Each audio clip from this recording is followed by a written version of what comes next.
Let's talk to Craig Erlam. He's a senior market analyst at Oanda. Very good morning to you, young Craig. Good morning. Right, we've got three juicy charts to get stuck into. Let's kick off with Great British Pound against the Japanese yen. Is this generally an important pair?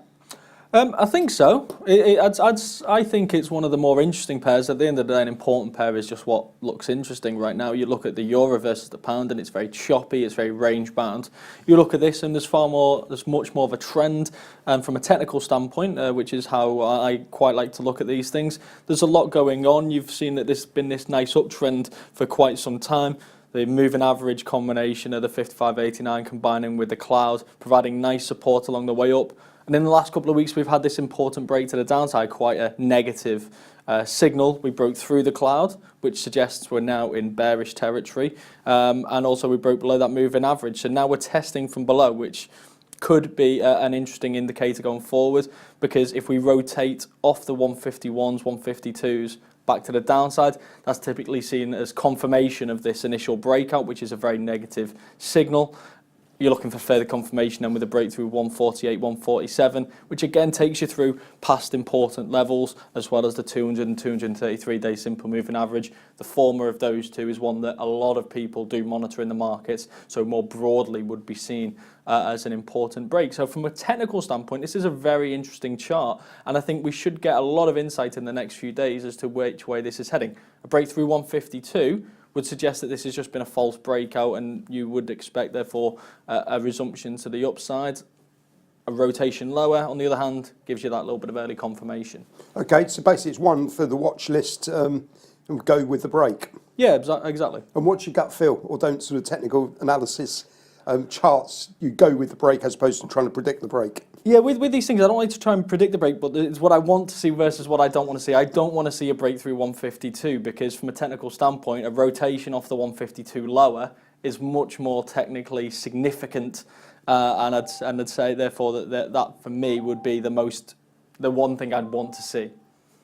Okay. So, Right, well let's move on to the second slide, UK earnings. What's this all about? well, this just relates back to the pound because today we've got some important data out. We've got the UK jobs report, and that includes earnings data for the UK, which is where this relates to. People have been talking a lot about the earnings data because ultimately the Bank of England is pondering interest rate hikes this year, one, maybe even two if the markets are to be believed. And one of the things that's backing up the belief that we should have them is because inflation is high, but also we're seeing this kind of second round effect from the Brexit vote, the drop in the pound, and that's likely to start lifting wages, which is likely to produce a sustained period of above target inflation. We look at wages here, and you can see that, yes, over the last 6 months, we have started to see these wages tick higher from around 2% to where they are now around 2.5%. But you look at the broader trend, and they've pretty much been flat around this level for the last 2 years. So really, when we're looking at this, it's not clear whether this is longer term or shorter term, but also something else that the Bank of England should really be considering is this longer term wage inflation or is this short, brief wage inflation? And I think more the latter.